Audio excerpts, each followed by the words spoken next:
అంశము దేవునికి ఇవ్వడం. వాక్యము ఆదికాండము 4వ అధ్యాయము 4-5 వచనాలు. యెహోవా హేబెలును అతని యర్పణను లక్ష్యపెట్టెను, కయీనును అతని యర్పణను ఆయన లక్ష్యపెట్టలేదు. ప్రభువునందు ప్రియులారా, నేటి వాక్యమును ధ్యానించుకుందాము. ఈ లోకంలో సమస్తాన్ని సృష్టించిన దేవునికి మనం ఇవ్వడం ఏంటి? ఆదాము కాలం నుండే దేవునికివ్వడం అనే ప్రక్రియ మొదలయింది. దేవుడు మనుష్యులను అనేక రకాలుగా పరీక్షించినట్లు బైబిలు గ్రంథములో మనం చూడగలము. దేవునికివ్వడం అనేది మనిషి హృదయానికి ఒక పరీక్ష. ఆ పరీక్షలో హేబెలు గెలిచాడు, కయీను ఓడిపోయాడు. హేబెలు హృదయపూర్వకంగా, సంతోషంగా, శ్రద్ధగా దేవునికి అర్పణ ఇచ్చాడు. తొలిచూలున పుట్టిన వాటిలో క్రొవ్విన వాటిని దేవుని కోసం వేరు చేసి పెట్టాడు. ఏవి తొలిచూలున పుట్టినవో వాటికి గుర్తులు పెట్టుకొని వాటిలో కూడా మంచిగా క్రొవ్విన వాటిని దేవునికి ఇచ్చే వరకు జాగ్రత్త చేసేవాడు. కాబట్టి దేవునికి ఇచ్చే విషయంలో హేబెలు చూపిన శ్రద్ధ దేవునికి నచ్చింది. హేబెలు తొలిచూలున పుట్టిన వాటిని ఇస్తున్నాడా, క్రొవ్విన వాటిని ఇస్తున్నాడా అన్నదానికంటే దేవునికి ఇచ్చే విషయంలో హేబెలు చూపిన ఆసక్తి దేవుడు అతని అర్పణని అంగీకరించేలా చేశాయి. హేబెలుని సృష్టించిన దేవుడే నిన్ను నన్ను కూడా సృష్టించాడు.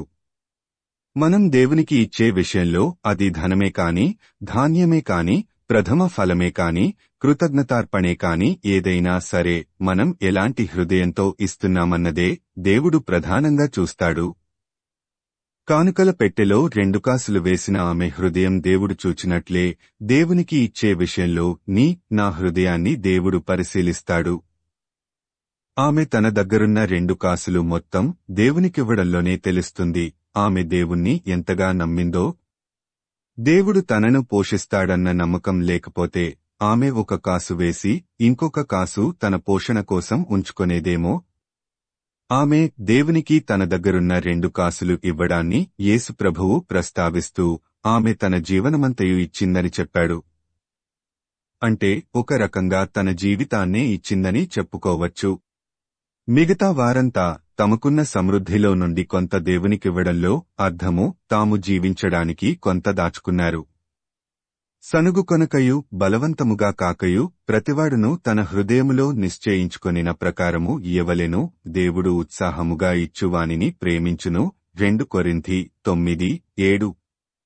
మనలో చాలామంది దేవునికి ఇచ్చే విషయంలో చాలా పిసినారితనం చూపిస్తుంటారు.